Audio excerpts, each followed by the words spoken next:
이런 국민연금 지금 1,000조 원. 이야, 1,000조 원을 벌 수 있는 것은 미국의 국방비? 1,000조면 한 300대가 먹고 살겠죠. 박보미 TV. 박보미 TV. 안녕하세요, 박보미입니다. 오늘은요 우리 감자 PD님과 함께 준비한 컨텐츠인데요, 바로 국민연금에 대한 컨텐츠를 준비를 했습니다. 우리가 국민연금 하면요 뭔가 너무 잘 아는 것 같으면서도 국민연금에 대해서 내가 내는 거 그리고 내가 받는 것에 대해서만 우리가 좀 관심을 가졌지, 이렇게 기금 운용되는 것에 대해서는 그렇게 많이 우리가 모르고 있는 게 아닐까라는 생각이 들어가지고요, 사실 저도 모르는 부분이 많은 것 같고요. 그래서 컨텐츠를 한번 준비를 해봤습니다. 안녕하세요, 감독님. 네, 안녕하세요. 국민연금 회사 일단 다녔잖아요. 지금 다른 회사에서 2년 다녔죠, 거의. 네. 다녀봤으니까 완전한 정규직이었으니까 국민연금에 대한 2년 동안의 기억 어때요? 저는 관심 없었군요. 네, 월급 받을 때 그냥 때 가는구나 이렇게. 그럼 보통 그렇죠. 월급 받을 때 나가는구나. 근데 나가는 게 있으면 뭔가 들어오는 게 있잖아요. 근데 들어오는 거는 계속 노이즈가 많잖아요. 특히 저랑 나이차도 사실 좀 있다 보니까 돌려받는 것에 대해서 막 못 돌려받을 것 같다 이런 생각도 막 들고 그래요. 아니요, 저는 그런 생각 안 해봤어요. 그렇죠. 근데 법적으로는 안 돌려주는 건 없어요. 이게 기금이 고갈되면 부가 방식으로 바뀌어요. 지금 적립 방식이잖아요. 예전에 내놓은 게 많이 쌓여 있기 때문에 이걸 운용하면서 이제 내주는 개념인데, 줄어들기 시작하면 언젠가는 고갈이 될 거고, 그때 되면 이제 부가 방식이라 해가지고 매년 내는 사람들 그리고 받는 사람들 매칭시켜가지고 그냥 이렇게 하거든요. 그럼 다른 사람이 저한테 그냥 주는 거네요? 네, 해마다 정산하는 거예요. 그 외국에는 그렇게 하는 데가 좀 있어요. 기금 방식으로 운영이 된다는 거는 계속 들어오는 게 많아야지 가능한 방식이잖아요. 그래서 부가 방식으로 바뀌면 많이 내게 될 거예요.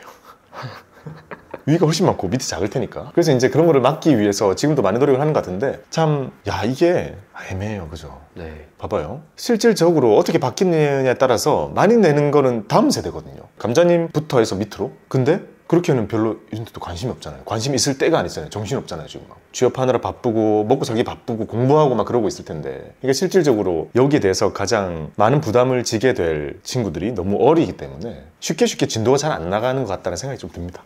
저도 많이 내고 그 밑에도 많이 내고. 어떻게 바뀌냐에 따라서. 그죠? 많이는 못 받겠죠. 이게 우리는 모두 많이 내놓은 게 이미 있는 사람들이라 돌려받는 것에 대해서 생각이 많은 것 같아요, 개인적으로는. 근데 저는 원래부터 약간 기대를 안 했어가지고 그런 거 있죠. 누구에게 많은 기대를 하지 않는다. 약간 원래 그런 성격인 것 같기는 해요. 국민연금에도 그렇게 내가 기대하는 게 크지 않고, 또 만약에 이게 줄어든다면 거기에 맞춰서 또 내가 액션을 취해야지, 늘어난다면 또 거기에 맞춰서 액션 취해야지 라고 조금 더 실리를 찾는다라고 할까요? 뭐 그런 생각을 좀 하다 보니까 이제 어떻게 바뀌어가는지에 따라서 계속 우리가 관심을 가지고 이렇게 알려드리는 거는 필요하겠지만, 만약에 너무 무턱대고 너무 과하게 반감을 가지거나 그렇게 하는 거는 본인에게 그렇게 큰 도움은 안 되지 않을까 생각이 됩니다. 어쨌든 우리 사회가 안고 나가서 언젠가는 해결해야 될 문제 중에 하나니까요, 잘 풀릴 수 있도록 관심을 가지는 게 정말 중요하겠죠. 갑자기 훈훈한 말과 함께, 자, 국민연금에 대해서 우리가 몰랐던 운용에 대한 부분까지 이번에 파헤쳐 보겠습니다. 자, 먼저 딱 눈에 띄는 거는요, 짜자잔, 국민연금공단에서 요런 딱 배너가 딱 뜹니다. 2024년 말, 작년 말이죠. 국민연금 기금 운용 성과가 무려 15%, 기금 설치 이후 최고 수익률. 계속 이렇게만 나오면 모든 게 해결돼요. 이렇게 나오면은 안 마르는 거죠? 안 마르죠. 우리가 15% 나오면서 마를 수가 없죠. 15%면 이야, 정말 대단하죠. 우리가 72법칙 생각해 봅시다. 자, 72법칙 15, 4 하면 60이 되고 5 하면 대략 75가 되잖아요. 그건 4점 몇이죠. 4점 몇 년 만에 2배가 된다는 소리입니다. 자, 이 수익률이라는 것은 4에서 5년 정도면 잔고가 2배가 된다는 거예요. 우리 국민연금 1,000조 원이 넘죠? 4년 지나면 2,000조가 된다니까요. 다행이네요. 그럼 노벨 되는 거 아니에요?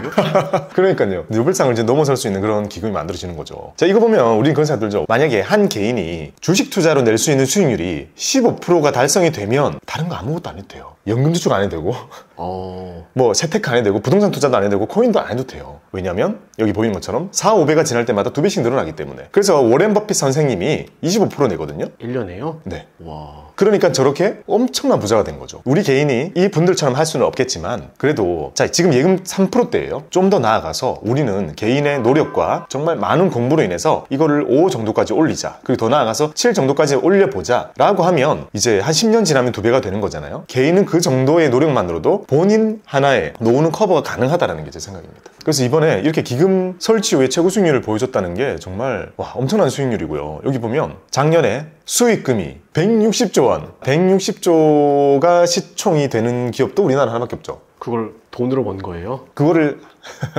1년 만에 돈으로 벌었습니다. 와, 정말 대단합니다. 와, 놀랍네요. 이게 국민연금만큼 큰 기금의 덩어리가 전 세계적으로 거의 없습니다. 잘 생각해보면 미국은 기금 운용도 주별로 하니까 어찌 보면 기금의 덩어리도 흩어져 있는 거고, 모이면 좀 클 수 있겠지만 노르웨이 이런 데는 국부펀드는 상당히 클 거고, 그 다음에 일본 이런 데 좀 커요. 우리나라가 유난히 큰 겁니다. 왜냐하면 잘 생각해봐요. 우리나라 자본주의잖아요. 이렇게 살아보면 순수한 자본주의를 가지고 있거든요. 근데 또 우리는 엄청 못 살던 시절을 불과 얼마 전까지 겪었잖아요. 엄청 못 살던 농경사회에서는 우리는 뭐 향약, 개, 두레 이런 것부터 공동체 의식이 정말 강했어요. 근데 자본주의는 기본적으로 개인주의와 좀 맞잖아요. 그러다 보니 우리나라는 공동체 의식이 엄청 있는 상태에서 경제 발전하면서 자본주의를 받아들이게 됐거든요. 그래서 특이하게도 순수한 자본주의이기 때문에 주식시장이 그대로 열려있죠. 그리고 우리가 사업하는 거, 땅 사는 거, 건물 사는 거 다 자유잖아요. 경제활동 우리 할 때 딱히 가려놓는 거 없잖아요. 우리가 돈 있으면 다 할 수 있잖아요. 그런 자본주의인데 되게 뭔가 사회주의스러운 공동체적인, 예를 들면 국민연금, 그 다음에 건보료도 특이하죠. 남 아픈 건데 내가 돈 내주는 거잖아요. 사실 서로 건보료 같은 거, 사회보장제도는 엄청 발달되어 있습니다. 우리나라.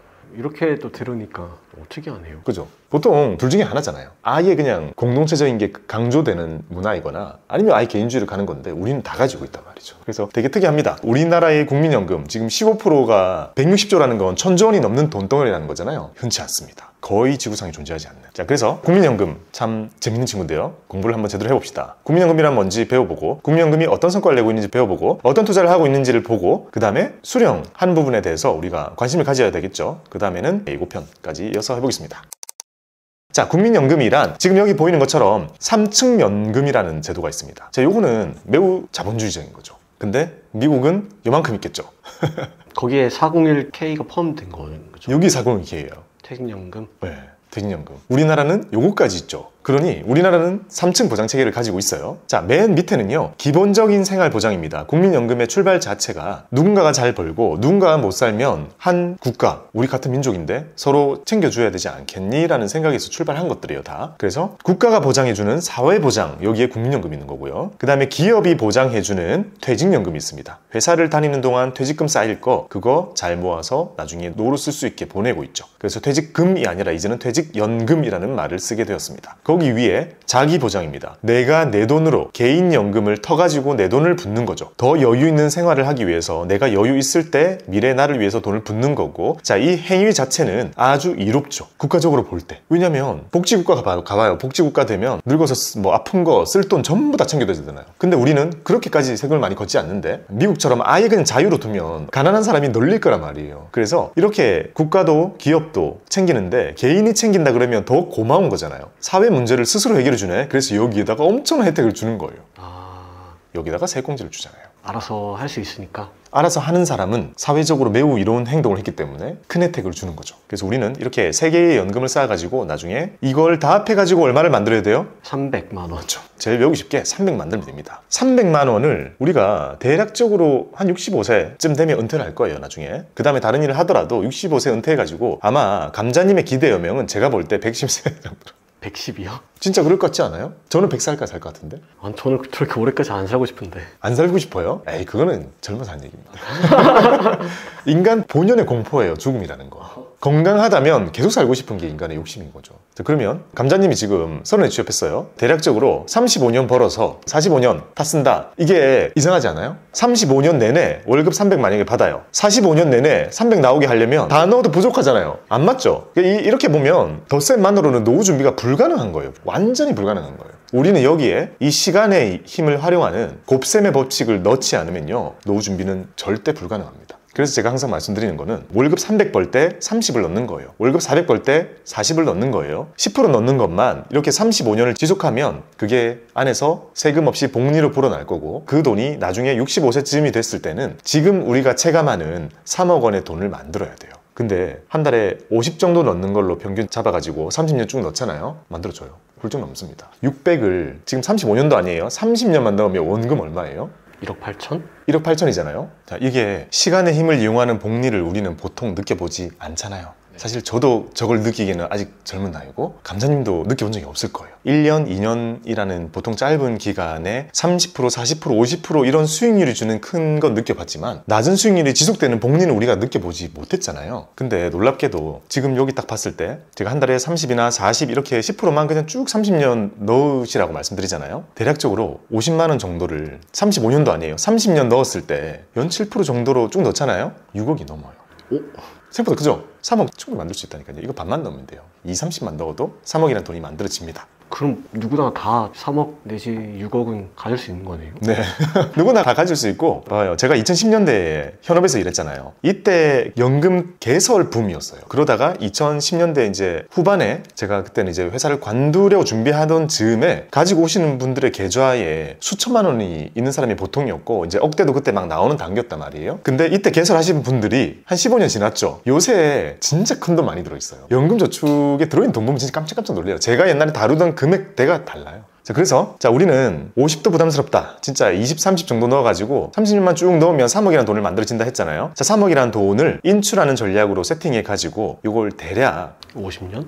연수는 필요가 없어요. 왜냐하면 8% 월배당 세팅을 해볼게요. 그럼 200이죠. 국민연금 100 나올 거예요. 자, 퇴직연금은 지금 손도 대지 않았어요. 개인연금으로 200 나오죠 벌써. 300 만드는 게 그림이 그려지는 거죠 이미. 자, 당연히 그 사이에 물가라는 변수는 있겠지만 중요한 건 우리가 지금 계획하고 있는 이 화폐의 구매 가치를 그대로 지키면서 우리도 갈 거라는 거예요. 그러니까 물가가 얼마가 되던 간에 그걸 실제로 다 이겨내고 지금 우리가 체감하는 300만 원 정도를 만드는 게 그렇게 어렵지가 않다는 거죠. 그래서 국민연금의 역할은 무엇인가 봤을 때 우리가 자 기본적인 생활 보장입니다. 옛날에 이게 생겨날 때는요 그냥 인생을 진짜 다 커버해주는 개념이었어요. 심지어 그때는 한 개인에게 필요한 돈의 70%를 커버하는 게 저때 탄생할 때 목표였어요. 70%나요? 네. 근데 지금은 40%예요. 그러니까 개념이 달라졌다고요. 옛날에는 걱정하지 마세요. 국민연금 있으면 다 해결돼요 라는 시대가 한참 있었다고요. 실제로 저게 생겨날 때는 참고로 국민연금 1988년생입니다. 88년생이면 나랑 차이도 얼마 안 나죠. 국민연금이 태어날 때는 엄청난 인구 증가가 예정돼 있었기 때문에 이제 그런 가정을 다 뒀던 거예요. 자, 그러면서 이제 개정되고 개정이 되어서 지금은 이제 한 개인의 필요로 하는 것에 한 40% 채우는 걸 목표로 하고 있는 거라서 소득 대체율이라 부르죠. 그러니 우리가 기대할 수 있는 건 딱 감자님 기준으로 큰 기대하지 말고 먼 미래에 한 100만 원 정도 쭉 나와주겠구나 라고 저 정도로만 되도록 잘 개정되고 좀 늦게 받을 수는 있겠죠. 하지만 저 정도 받을 수 있도록 기대를 해보자 라고 생각하는 거고 나머지는 내가 채워야 되는 겁니다. 그리고 이번 달에 처음으로 감자님의 이름으로 푸른 씨앗 계좌에 제가 이체를 했단 말이에요. 그게 이겁니다. 쌓이고 있죠. 퇴직연금 제가 이체하면서 쌓고 있어요. 그리고 그거 미래세 증권이랑 3자가 불려주잖아요. 그 불려주는 수익률 막 작년에 6% 그전에 7% 해마다 그 정도 불려주고 있으니까 우리가 위에 보여드리는 거 충분히 달성 가능하겠죠. 근데 퇴직연금이 월급에 12개월로 나누는 거잖아요? 네. 그러니까 1년 채우면 한 달치 월급이에요. 1년 채우면 한 달, 2년 채우면 또 한 달 이런 식으로. 그럼 퇴직연금 35년 정도 하면은 3억 만들어지겠네요? 퇴직연금으로만. 30년이면 충분히 만들어지죠. 만약에 우리가 계속 300으로만 잡아봐도 월급 300이면 1년 채우면 300만 쌓이는 거잖아요. 10년 채우면 3천만 쌓이는 거잖아요. 30년 하면 현금으로만 둬도 거의 9천 찍히는 거니까 1억 원이라는 돈 정도가 만들어지는 거죠. 근데 그간의 수익률을 지금 우리가 다 계산 안 하고 있는 거니까 수익률 계산하면 훨씬 커지겠죠. 그러니까 몇 억 나올 겁니다. 개인연금에도 제가 말씀드립니다. 계속 3억에서 5억 50만 원 쭉 넣으면 30년 넣으면 6억이 만들어질 거고 그러니까 다 합하면 자 얘는 어차피 합한 돈을 우리가 생각하진 않잖아요. 국민연금 나는 3억 받을 거야 이런 생각 잘 안 한단 말이에요. 그러니까 이거 제껴놓고 유익감 봤을 때 퇴직연금으로 이제 한 3억 쌓이고 개인연금으로도 한 3억 쌓이고 뭐 4억 쌓이고 5억 쌓이고 이렇게 쌓아놓으면 그 시점에 이제 먼 미래에 우리가 뭐 진짜 엄청 많은 돈을 지금으로는 생각할 수 없을 만큼 큰 돈을 받게 되면 그게 그 당시에 화폐 가치가 충분히 고려해도 충분히 큰 돈이라는 거죠. 자, 그리고 이 국민연금은요 1988년도에 태어날 때 우리나라의 평균 수명이 70세였다고 합니다. 사람들이 70까지 살기 때문에 어떤 역할을 했냐면 60살에 국민연금 받아서 70까지 10년 쓰다가 이제 떠나시는 걸로 그렇게 가정을 하고 만들었어요. 근데 생각보다 어떤 일이 있었냐면 과학기술이 너무 빨리 발달한 거예요. 수명이 쫙 늘어났죠. 참고로 전 세계에서 대한민국의 여성의 기대수명이 세계 1위예요 지금. 남자들이 이상한 짓 많이 하니까 빨리 죽죠. 어디 러시아인가? 거기는 아직도 60인 것 같던데. 거기 이상한 짓 많이 하잖아요. 옛날에 그 보면 싸우는 것도 러시아, 뭐 차 운전하는 것도 러시아, 막 이상한 거 먹고 계속 그러잖아요. 근데 우리나라 사람들은 어른들도 그렇고 몸 관리하는 거 보니까요. 와, 장난 아니에요. 저도 그렇고 저 진짜 관리 열심히 할 거란 말이에요. 나중에 세계 최고의 수명률을 보여주지 않을까 생각 들어요. 이렇게 열심히 한 나라 없을 것 같거든요. 그래서 옛날에는 60 애 받아서 70까지 딱 10년 동안 받아갈 거라고 생각하고 있었던 게 지금은 어떻게 됐냐면 65세에 받아서 84세까지 쓰는 걸로 가정이 돼 있습니다. 수명이 늘어난 게 84세인 거죠? 네. 수명이 84세까지 늘어났는데 받는 거는 늦췄다는 게 저번에 한번 이제 개정해가지고 65세예요. 이 거의 20이죠. 2배 늘어난 거예요. 그러니 우리가 이제 내는 거는 2배 늘릴 수 없잖아요. 근데 이제 받아가는 것에 대한 양은 자연스럽게 2배가 늘어나기 때문에 당연히 고갈 문제 이런 게 문제가 될 수밖에 없죠. 자, 국민연금은 누가 가입하는지 생각해보면 우리도 그 누구도 홈페이지 들어가서 회원가입 안 하잖아요. 가입해본 적 없죠. 네, 알아서 그냥. 저도 내 손으로 안 하니까 이게 놓치게 되는 것 같기도 해요. 회사 들어가면 회사에서 가입해 주거든요. 회사에서 다 자동으로 다 내고 하잖아요. 그리고 심지어 우리가 내는 저런 사회보험료들은 건보공단이 받아가지고 그거 다시 전달해 줘요. 그러니까 우리는 건강보험 거기다가 4대 보험 신청만 해놓으면 빠져나가는 거는 정말 오차없이 잘 거기 빠져나가서 다시 쫙 뿌려준단 말이에요. 그러니 국민연금은 정말 우리 손으로 이체를 한 번도 안 해보니까 금액에 대해서 좀 무뎌지는 것 같기는 해요. 생각보다 많이 내고 있음에도 불구하고. 근데 국민연금도 소득이 많으시면 많이 내요? 네. 근데 정비례는 아니에요.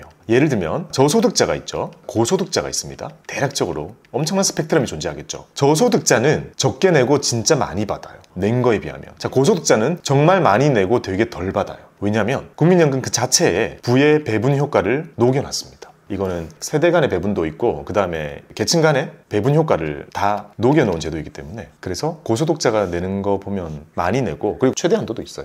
그러니까 끝없이 커지지 않고 올라가다가도 이제 한도가 있고 저소득자들도 이제 한도가 있죠. 거기에 비해서는 많이 받게 됩니다. 나이에 따라서도 다르게 되나요? 아니요. 소득 따라서. 나이는 그냥 가입 대상인 거잖아요. 18세 이상 60세 미만이라고 돼 있는데 그러면 좀 이상하죠. 저 나이 되면 자동 가입인가? 그렇지 않고 4대 보험? 네. 4대 보험 되는 곳에서 이 나이에 일을 하게 되면 그 기간에 자동으로 가입이 되고 시계가 돌아가는 거예요. 가입 연수가 쌓이는 거죠. 그러다가 관두면 멈추는 거예요. 그래서 이 연수가 최소는 없죠. 최소는 0이겠죠. 0에서 이렇게 하다가 10년이라는 것에서 첫 번째 허들이 나와요. 10년을 채운 사람과 안 채운 사람 그리고 쭉 더 채우잖아요. 이제 40년까지인가 채워줘요. 자, 그러면 만약에 감사님이 나중에 60세까지 일을 했는데 계속 4대 보험 가입 안 해주는 데서 일을 많이 한 거예요. 우리는 가입돼 있으니까 지금 한 3년치 올라갔을 거 아니에요. 근데 이거를 10년을 채우지 못하고 만약에 60세가 지났어요. 그러면 어떻게 되냐면 일시불로 받습니다. 일시금. 10년 내내 일시불인 거예요? 네. 그러니까 연금으로 안 받아요. 자, 10년이 넘으면 작더라도 무조건 연금으로 받아요. 평생 죽을 때까지. 그리고 그 연금은 물가 커버 자동으로 해주죠. 그리고 10년부터 이제 그때부터는 가입 연수가 올라갈수록 더 많은 돈을 받아요.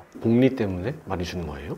이제 가입 연수가 올라갈수록 사실 내놓은 게 훨씬 커지기 때문에 받는 금액도 계산돼 가지고 같이 올라가는 거죠. 제가 어떤 걸 해드렸냐면 우리 부모님 같은 경우에 이제 60세가 지나셨어요. 은퇴도 하셨어요. 근데 20년이 안 되는 거예요. 10년이 안 되는 이유는 옛날에 채워놨던 몇 년치를 중간에 일시금으로 받은 내역이 있는 거예요. 그래서 어떻게 하냐면 그걸 다시 넣었어요. 살릴 수 있어요.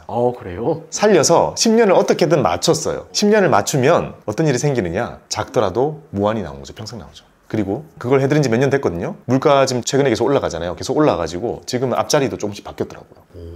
그것도 계속 올라가요. 해놓기 얼마나 잘했냐라는 생각을 하게 되는 게 이런 점들입니다. 자, 이렇게 18세 이상 60세 미만의 대한민국 국민이 자동으로 가입이 되고 가입되어 있는 동안에는 일할 때마다 9%가 계속 빠지는 거예요. 그리고 계속 쌓입니다. 쌓이고 국민연금 그걸 또 불려주고 근데 내 이름의 계정이 돈이 딱 있는 건 아니에요. 이제 계속 커지고 있고 내가 나중에 나이가 들거나 다치거나 이렇게 했을 때는 여기서 이제 돈이 나오게 되는 거죠. 그래서 대표적으로는 우리 회사에 감사님 계시잖아요. 60세가 넘으셨잖아요. 그래서 지금 제가 월급 명세서 드릴 때 국민연금 없어요. 안 내요. 그러면은 4대 보험이랑은 다른 거죠? 아니요. 4대 보험 중에 하나가 이거죠. 4대 보험이 헷갈리는 이유가 4대 보험이 아니고 헷갈리는 게 4대 보험이거든요. 그리고 이게 사회보험이에요. 사회보험이 4개 있어서 4대 보험이라고 부르는 거예요.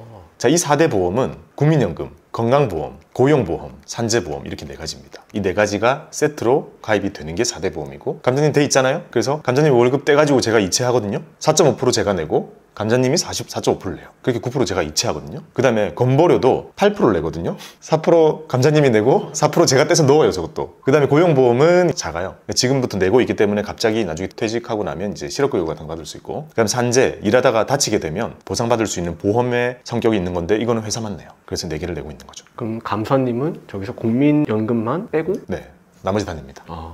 이게 우리나라의 국민연금의 개념이고요. 그래서 모든 사람들은 다 가입돼 있는 거예요. 일하는 사람 요새 웬만한 데는 사대보험 다 해주잖아요. 네. 다 가입이 돼 있는 거고, 친구도 누나도 뭐 일하는 사람들은 다 가입돼 있고, 심지어 자영업 하시는 분들도 국민연금 다 가입돼 있죠. 자, 가입이 되어 있다는 거는 돈을 낸다는 거잖아요. 자, 이게 우리가 딱 돈을 버는 시기니까 이 기간 동안 평생 일하는 것에 매년 9%를 낸다면, 그리고 그게 운용되잖아요. 얼마나 큰 돈이겠어요. 이거 수억 원입니다. 개개인으로 계산해도 수억 원이에요. 그 돈이 쌓이게 되는데 모아놓으니까 1,000조 원이 된 거예요. 이 1,000조 원을 뭐 한 개인 막 이렇게 다 매칭해가지고 이건 네 돈 내 돈 하는 게 아니라 묶어놓고 규칙에 따라서 그냥 나가고 들어갔다 하는 거죠. 자, 이 모여있는 돈에서 어떤 규칙을 우리가 받게 되는가. 자, 이런 규칙이 있습니다. 나이가 들어서 받거나, 다쳐서 받거나, 병이 들어서 받거나, 아니면 사망했을 때 나머지 남은 유족이 받거나, 이런 게 정해져 있는 겁니다. 낸 만큼 받는다는 개념이 아닌 거죠. 대표적인 노령연금, 이게 가장 지배적으로 생각하는 국민연금의 모습입니다. 왜냐, 우리가 보통 아프기보다는 나이가 들잖아요. 나이는 누구나 들잖아요. 그래서 우리는 65세 때 받을 거 아니에요, 이거. 감독님도 65세죠? 저도 65세. 네. 우리 65세 때 받는 게 노령연금입니다. 왜냐면 딱히 아프거나 그런 게 없다면 나이 들면 내가 평생 내놓은 걸 이때부터 받는 거죠. 그리고 잘 생각해보면 대략 30년, 35년 동안 내잖아요, 실제로. 지금도 우리 월급의 9% 떼서 열심히 내기 때문에 어찌 보면 내가 받는 거를 물가 커버해주면서 평생 받는 거, 이게 사람에 따라서 누구는 10년 살고 떠날 수도 있는 거잖아요. 누구는 평균적인 뭐 30년을 사는 사람이 있고, 누구는 장수해가지고 50년 더 살 사람이 있는 거잖아요. 50년 사는 사람이 실제로 더 이득인 거예요. 요거는 확률에 그냥 근거돼 있는 거예요. 그러니까 낸 건 내는 건데 받는 게 10이고 30이고 50년이니까. 낸 거는 다 각자 다를 수 있죠. 근데 똑같은 65세가 돼서 이제 받기 시작하잖아요. 10년 받는 사람, 30년 받는 사람, 50년 받는 사람, 요거는 많이 사는 사람이 많이 받는 거예요. 그리고 이런 확률 같은 것에 따라서 계산이 되어 있는 거고. 그래서 국민연금은 간단히 생각해봐도 우리가 진짜 30년 넘게 40년 이렇게 정말 많은 돈을 내어 놓는 정말 큰 돈의 덩어리이기 때문에 이게 우리 삶의 가장 아랫부분을 받쳐줄 수 있는 가장 튼튼한 노후 자금이 됩니다. 실제로도 그렇고요. 실제로도 나중이 문제여서 그렇지 지금 국민연금 받으시는 분들은 아주 탄탄하게 받아요. 자, 또 하나 팁을 드리자면, 이거 가입이 소득이 있어야 된다 했잖아요. 그럼 소득 없는 사람들은 가입이 안 되잖아요. 근데 임의로 가입할 수 있어요. 임의가입 제도가 있습니다. 예를 들면 주부님, 그리고 우리 부모님들, 집에 계신 분들, 근데 18세 넘었는데 어쨌든 일을 안 하고 계신 분들은 그 기간, 아까 제가 10년 채워야지 연금 나온다 했잖아요. 채우기 위해서 임의로 가입을 할 수 있는데, 자, 이게 최소가 한 달에 9만 원인가 그래요. 이게 최소예요. 그러니까 최소만 하면 뭐가 되느냐? 시계가 돌아간다고요. 시계가. 가입 연수가 들어간다고요. 그래서 만약에 누군가가 주부로 살고 있더라도 임의가입 해두는 게 좋다고요. 주부가 되자마자 그냥 무조건 임의가입은 해가지고 9만 원은 내고 있는 게 낫습니다. 한 달에 9만 원씩 괜찮은데요? 그렇죠. 9만 원 내면 일단 기본적인 가입 연수가 올라갑니다. 그리고 가입 연수가 10년을 어쨌든 채워야 우리에게 연금으로 형태로 나오기 때문에. 저 9만 원은 한 달에 9만 원에서 12번을 꼭 채워야 되는 거예요? 9만 원을 일단 최소로 채워야지 가입 연수가 인정이 되는 거죠. 그러니까 소득이 없는 사람들도 간단한 아르바이트를 하거나 용돈을 받아서라도 저 돈은 내가지고 임의가입은 해두시는 것이 좋습니다. 9만 원이라는 게 되게 작잖아요. 아까 제가 뭐라 했어요? 작게 낸 사람은 많이 받는다 했잖아요. 여기 많이 받아요. 계산상으로는 9만 원 냈지만 받는 건 훨씬 크다고요. 그러니 무조건 해야겠죠? 해야겠네요. 네. 주변에 혹시 잠시라도 또는 뭐 장기적으로 누워있는 사람 있으면 일단 일어나봐. 9만 원 이거 빨리 가입해. 이렇게 하는 게 좋습니다. 되게 국민연금에 대한 꿀팁 같은 게 계속 반복되고 있습니다. 진짜 꿀팁인 것 같은데요? 그죠? 떠오르는 사람 있어요? 주변에? 저희 누나가 아기 낳고 잠깐 주부가 됐는데 그러면 가입하는 게 나은 거죠. 그렇죠. 막 육아휴직이나 이런 건 아닌 거죠. 네. 그러면 가입하는 게 낫죠. 건강보험료는 회사 다닐 때는 직장가입자, 그렇게 나가면 지역가입자라는 이름으로 바뀌어요. 아, 그만두면요? 보통 사업을 하게 되면 지역가입자가 되고, 그러니까 소득이 있으면, 소득조차 없어지면 보통 100만 원 밑으로 피부양자가 됩니다. 그리고 국민연금의 피부양자 개념이 없기 때문에 이렇게 없어지게 되죠. 그래서 국민연금은 가입 연수를 그렇게 억지로 채워주는 게 좋습니다. 이런 국민연금, 자, 이렇게 모입니다. 지금 1,000조 원. 이야, 1,000조 원 진짜 보기 쉽지 않죠? 1,000조 원을 볼 수 있는 것은 거의 미국의 국방비? 천조국. 천조국? 그거 말고 미국 아닌 이상 1,000조라는 돈 볼 수 있는 곳이 거의 없죠. 1,000조면 한 300대가 먹고 살겠죠? 봐봐요. 이 돈이 모인다는 것은요, 정말 좋은 겁니다. 진짜 다양한 활용도를 가지고 있어요. 예를 들면 친구들이랑 개모임 해요? 안 해요. 앞으로 다들 각자의 삶이 바빠질수록 하게 될 텐데, 개모임 하면 친구들이 이렇게 막 내죠. 매달 얼마씩 내요. 이 돈을 쌓아두죠. 그리고 놀러갈 때 한꺼번에 싹 쓴단 말이에요. 자, 모아놓으면 이게 기금이 되죠. 기금은 진짜 운용의 묘를 나중에 넣게 되면 정말 좋거든요. 자, 예를 들면 우리가 스타벅스 이용할 때 사이렌 오더 써요? 가끔? 그거 충전할 때, 그러니까 커피 한 잔 아메리카노 골라가지고 4,500원을 페이로 결제하는 게 아니라 10,000원, 20,000원 채워주잖아요. 자동 충전해 놓는단 말이죠. 그래서 저도 항상 보면 10,000원이나 30,000원이나 이렇게 떠 있어요. 그렇게 된 사람 몇 명일까요?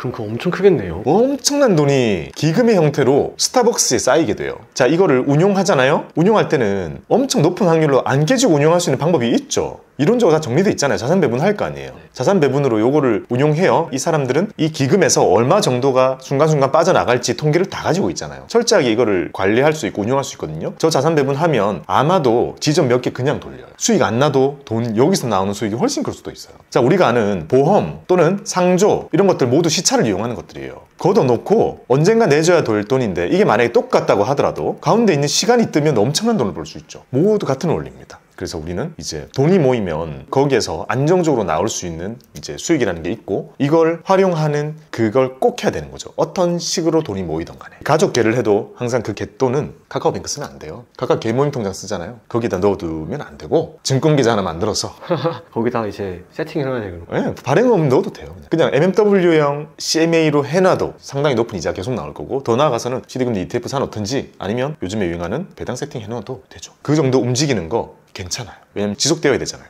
근데 1,000조 원이 모여있으면 어떤 일이 벌어지겠어요? 자, 1,000조 원이 모여있으니까 이런 일이 벌어졌습니다. 1210 거의 3조 원이 있다고 합니다. 지금 보면 1988년도에 생겼고 2003년도에 100조 원을 넘었고 2003년도 얼마 전인 것 같은데 아니 근데 100조 원 넘은 게 얼마 안 됐다는 것도 놀랍고 2011년도에 200조 원을 넘었고 2015년도에 300조 원을 넘었고 2023년도에 1000조 원을 넘었습니다. 정말 끊임없이 고성장하고 있죠. 근데 이 전체가 성장하는 것에 지대한 역할을 한 것은요 우리가 많이 넣어서가 아니에요. 잘 불려서입니다. 1212조 원 중에 대략적으로 수익금이 한 700조 됩니다. 놀랍죠? 우리가 낸 돈은 500조예요.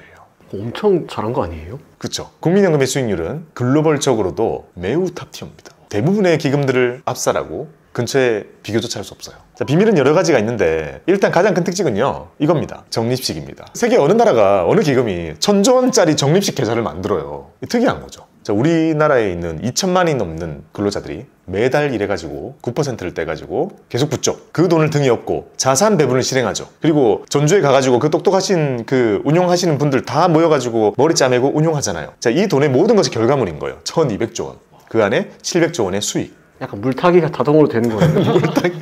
맞아요. 좋을 때는 불타기, 안 좋을 때는 물타기가 되는데 자산 배분과 적립식이 만나는 것은 무적이에요. 무적. 자산 배분도 원래 무적인데 적립식 투자는 더 무적이거든요. 두 개가 만났으니 무적인 거죠. 우리가 1200조 만들자는 게 아니라 1억 2천을 만들더라도 이렇게 하면 된다는 거예요. 적립식으로. 네. 그러면 먼 훗날 내 계좌에 있는 1억 2천 중에 내가 부은 돈은 얼마다? 5천인 거예요. 이거 똑같이 된다면 수익이 7천인 거죠. 이게 안 될 것 같잖아요. 너무 먼 미래고. 근데 이렇게 보면 88년도부터 지금까지 얼마나 많은 위기가 있었어요. 88년이면 지금 닷컴 버블 지나갔죠? 서프라임 모기지 지나갔죠? 코로나도 지나갔죠? 그 모든 게 지나갔는데도 그게 있었나 싶을 만큼 결국에는 불어나 있잖아요. 자, 이게 우리가 바라는 노후 자금의 그림이라는 거죠. 단기적으로 오래 벌어가지고 뭔가 내년에 뭘 하겠다라는 투자는 이렇게 할 게 아니라 다른 방식이 있는 거고. 자, 이런 거 계속 듣다 보면 묘하죠. 내가 생각했던 투자라는 건 우리가 지금 투자하고 있잖아요. 내 친구도 하고 있고 어느 해는 걔가 잘하고 어느 해는 뭐 내가 잘하고 벌기도 했다가 이렇기도 했다가 벌었을 때는 조금 뭐 친구들한테 맛있는 거 사고 뭐 좋은 거 사고 이랬을 때는 뭐 슬프고 이게 계속 반복이 되는 게 우리의 투자 생활이라고 기억하고 있잖아요. 근데 뭔가 연금에 대한 거, 노후에 대한 거 우리 회사 내에서 컨텐츠를 만들거나 강연을 나가서도 제가 하는 메시지나 방향이 완전히 달라요. 국민연금 굴리듯이 우리가 개인연금도 굴릴 텐데 거기서 만약에 우리가 임의로 테마형 ETF 잘 골라서 50%의 수익을 냈다. 이게 그렇게 큰 의미가 없을 수 있어요. 왜냐면 50이 낮다는 거는 다음에 이게 마이너스거나 거의 뭐 0이거나 이럴 수 있다는 거잖아요. 만약에 다음 해에 0이면 평균은 바로 25로 되는 거잖아요. 그 다음 해에 만약에 됐다 그러면 이 금방금방 떨어지는 거거든요. 그래서 복리를 누리기 위해서는 차라리 수익률이 뭐 5, 7, 10, 뭐 5, 7, 10 이런 게 반복이 되는 게 나아요. 계속 그렇게 오르는 게 훨씬 나은 거네요. 훨씬 나아요. 작게라도 계속 오르는 게 훨씬 낫다고. 훨씬. 그래서 이제 모든 자산 배분을 하는 주체들 국민연금도 마찬가지예요. 높은 수익률을 추구하려고 애쓰지 않아요. 진짜 매년 5, 7 이렇게 오르면은 훨씬 좋은데요? 그렇죠. 그게 이 시간의 지평이 정말 긴 출금 안 되는 노후 자금은 그렇게 운용하는 게 최고라는 거죠. 그래서 우리도 그렇게 해야 된다라는 말씀을 항상 드립니다. 자, 국민연금의 수익을 보면 정말 놀라운 점 많이 볼 수 있습니다. 자, 여기 보시면 2024년에 얼만큼의 수익이 난지인데요. 자, 전체 15% 대략적으로 160조 원의 수익을 작년에 냈습니다. 어디서 가장 많이 나왔는지 한번 볼게요. 근데 일단 국민연금이 어디 투자하고 있는지 보면 국내 주식, 해외 주식, 국내 채권, 해외 채권, 그리고 대체 투자. 이름이 되게 특이하죠. 대체제 같은 느낌이잖아요. 놀랍게도 대체 투자 안에 들어있는 게 부동산입니다. 코인은 아니고 부동산이에요? 코인도 있고? 그러니까 대체라는 말 자체는요, 이게 매우 전통적인 관점인 거예요. 전통적인 관점에서는 주식과 채권 빼고는 다 대체예요. 항상 그랬어요. 심지어 노벨재단 거 열어봐도 저렇게 나와요. 그러니까 거기 있는 사람들 다 고인물들일 거 아니에요. 고인물들 기준에서는 아직까지도 부동산과 코인은 대체 투자인 거예요. 그래서 대체 투자를 열어보면 여기 안에 보통 해당이 되는 게 주식, 채권 아닌 거 다 들어있어요. 부동산, 코인, 사모펀드 사거나 아니면 원자재 투자, 회사 투자하거나 뭐 이런 거 진짜 다양한 것들 전부 다 여기 들어갑니다. 그래서 대체 투자의 비중도 전체 중에 일부는 있을 거 아니에요. 근데 그 일부에서 여기 안에서 다시 뭐 살지는 이제 여기 안에 있는 사람들이 결정할 내용이거든요. 그 안에 있는 사람들이 부동산을 많이 담고 있었는데 이번에 우리는 제도권으로 들어올 것 같은 비트코인을 담자 이렇게 된다는 게 그들의 이제 의사결정이 생기는 거고, 근데 대서특필 나온다고 해도 전체로 볼 때는 너무 미미해요. 그래서 저는 어떤 말씀 드리고 싶냐면, 내가 만약에 앞으로 수많은 대체 투자들을 새로 나오는 것들을 공부하지 않고 주식과 채권만으로 죽을 때까지 해도 될까라는 생각을 한다면 해도 돼요. 국민연금이 해왔으니까. 네, 해도 돼요. 그러니까 시장에서 여전히 이만큼인 거는 주식과 채권입니다. 전통 자산인 거죠. 대체 투자의 영역은 아무리 커져도 요만큼인 거고, 이게 이만큼이 커졌을 때 이게 2배 커지는 거라서 여기에서 성장률을 우리가 찾고 싶어 하는 거지, 안정적인 투자, 노후 투자를 하기 위해서는 여기서 답을 찾아도 된다는 의미입니다. 시장이 훨씬 큽니다. 그래서 이렇게 투자를 하고 있고 어디서 돈을 벌었는지 보니까 국내 주식은 작년에 마이너스 7%. 자, 10조를 잃었군요. 야, 10조면 코스피 상장사가 지금 한 몇 개가 사라졌습니다. 시가총액 기준으로 1조 넘으면 대기업이에요. 오, 대기업 10개가? 네, 10개가 사라졌습니다. 근데 작년에는 뭐 그랬는데, 작년에 놀랍게도 어디서 다 메꿔줬냐면 해외 주식에서 34%, 수익금 112조 112조면 하이닉스를 벌었어요. 자, 작년 한 해 동안 국민연금에 번 돈이 하이닉스 통째로 살 정도의 돈을 벌었습니다. 이야, 대단하네요. 인수각인데요. 네. 금액이 크니까 참 이런 일이 생기는군요. 자, 그리고 지금은 고금리 시기입니다. 미국의 금리도 아직 많이 안 내려와 있으니까 채권 할만하고, 우리나라도 동결했죠. 아직까지도 채권을 하기 좋은 시기가 계속되고 있습니다. 언제까지가 될지는 모르겠으나, 그래서 채권 보면 국내 채권에서는 한 5% 나왔는데 해외 채권에서 17%가 나왔습니다. 여기서 어떤 걸 살짝 추측할 수 있겠어요? 너무 차이 많이 나잖아요. 자, 기준금리 볼까요? 자, 작년 기준이라면 우리 한 3%, 미국은 한 5.5%, 그렇다고 해도 차이가 많이 나죠. 환일 거예요, 아마. 채권을 환해지 해서 사진 않을 테니. 작년도 어쨌든 환이 계속 상승하는 각이었잖아요, 내내. 그게 같이 반영이 되면서 이렇게 높은 게 나왔고, 그리고 자, 채권 투자라는 것은 결국 여기 나오는 수익률이요, 무언가를 사가지고 만기까지 가지고 있어가지고 얻는 YTM이 아니잖아요. 이거는 채권의 가격의 평가가치 변동을 의미하고, 2024년 한 해 동안 시장의 금리가 조금 떨어져서 가격 올라간 거네요. 네, 채권이 가격이 올라간 겁니다. 그러니까 우리가 이걸 보고 미국 채권이 17%였나 이렇게 생각할 필요가 없다는 거죠. 분명히 살 때는 한 7%짜리를 샀는데 그런 게 평가 가치가 쑥쑥 올라가지고 이런 수익률을 내준다는 거죠. 그래서 채권 투자를 지금도 많이 하시는 이유가 안정적인 수익을 얻기 위한 거는 이런 그림이 될 거고, 근데 그거 말고 금리가 움직이는 것에 대한 채권 가격의 변동을 수익으로 가지고 가기 위해서 투자를 하는 게 대부분입니다. 지금 하시는 분들은요. 자, 그리고 대체 투자도 잘 됐네요. 17%의 수익이 났습니다. 뭐가 올랐을까요? 대체 투자는? 부동산은 많이 안 올랐... 그죠. 작년에면 미국도 부동산 안 좋았거든요. 원자재가 올랐을려나? 금? 그러네요. 원자재가 많이 올랐겠다. 자, 그런 게 올라가지고 17%로 30조 원을 벌어다 줬습니다. 자, 이렇게 다 모여가지고 160조 원 15%의 수익을 우리는 작년에 보게 되었습니다. 이렇게 정리해놓고 보니까 대략적으로 사이즈가 느낌이 오죠. 자, 1100조 원 정도 되는 돈으로 15%의 수익을 내었더니 한 160조 원을 벌었고, 국내 주식으로 10조 원을 잃었지만 자산 배분이기 때문에 해외 주식에서 112조를 벌어다 줬고, 시장의 금리가 왔다 갔다 했지만 국내 채권으로 17조 벌고 해외 채권으로 13조를 또 벌게 되면서 이런 것들이 누적이 돼가지고 이렇게 큰 돈을 벌었던 거고요. 마이너스가 난 것도 있지만 플러스 난 것도 섞여 있는, 이게 전형적인 자산 배분의 그림인 거고, 이게 자산 배분의 파워인 거죠. 만약에 우리가 하나를 꼭 골라야만 한다면 많은 경우에 국민연금이 국내 주식을 택했다, 마이너스 6%로 끝났다. 자, 1000조 원에 마이너스 6%면 한 70조 잃을 거거든요. 마이너스 70조 작년 한 해로 끝나면 이게 유지가 되겠어요? 아예 안 되죠. 그래서 자산 배분의 파워는요, 마이너스 나고 플러스 나는 게 섞여 있더라도 전체가 대부분의 경우에 높은 확률로 플러스를 만드는 것에 그 목적이 있습니다. 잘했죠, 그런 거 보면. 진짜 잘하셨다. 이제 해마다 이렇게만 되면 정말 모든 게 해결될 것 같은데. 자, 근데 국내 주식은 마이너스 6%, 해외 주식은 34%의 엄청난 수익을 얻었음에도 불구하고 놀랍게도 우리는 투자를 할 때는 벤치마크를 만들고 세우고 비교를 하죠. 벤치마크 뭐랑 비교하는 거예요? 투자라는 거는 절대 수익이 아니거든요. 절대 수익을 추구한다는 것은요, 예금을 사거나 채권을 만기 보유하거나 아니면 롱숏을 하거나 그거 할 때만 절대 수익이라는 것이 존재해요. 이미 정해진 수익? 네, 용돈은 3% 이거인 거예요. 근데 우리가 하는 일반적인 이런 전통적인 증권들은요, 파도처럼 움직인단 말이죠. 그래서 벌 때 더 벌고 잃을 때 덜 잃고, 벌 때 더 벌고 잃을 때 덜 잃고, 그게 목표란 말이죠. 손실이 안 나는 게 목표라고 생각하는 사람들이 있더라고요. 예를 들어 뭐야 마이너스 3% 났네? 망했네? 이거 안 좋네가 아니라는 거죠. 투자라는 것은 벤치마크 대비 평가하도록 되어 있고, 그래서 놀랍게도요, 벤치마크를 기준으로 평가해보면 벤치마크보다 국내 주식은 잘했어요. 오, 0.76. 놀랍게도 작년에 토탈 평가는요, 국내 주식은 잘했다는 결과가 나옵니다. 잘했는데요? 자, 벤치마크는요, 우리가 공원에 가면 뭐 있죠? 벤치. 벤치 있죠. 자, 벤치 여기 의자에다가 애기가 딱 가가지고 키를 재면서 체크를 해요. 마크를 하죠. 이게 벤치마크입니다. 오, 그렇게 간단한 거예요? 네, 이게 벤치마크의 유래예요. 오.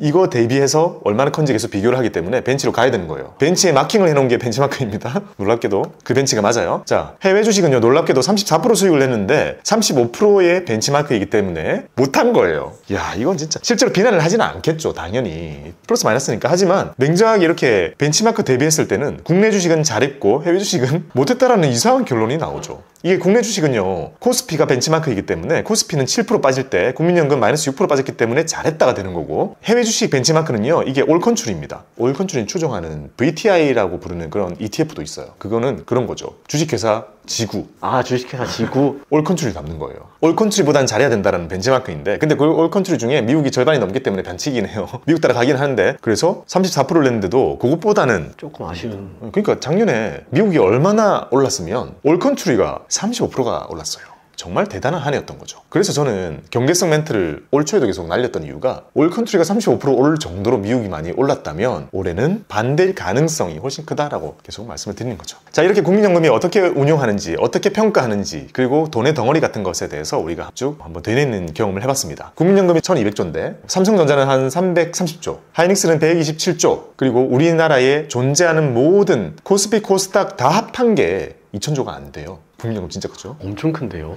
그리고 뭐 애플 이런 거는 이제 3000조 넘잖아요. 다. 그것보다도 몇 배가 더 큰. 그러니까 우리가 참 규모의 차이를 한번 느낄 수 있는 그런 계기가 됐던 것 같습니다. 어쨌든 국민연금 1000조 원이라는 돈은 정말 크구나라는 생각을 할 수 있었던 것 같고요. 박보미 TV 박보미 TV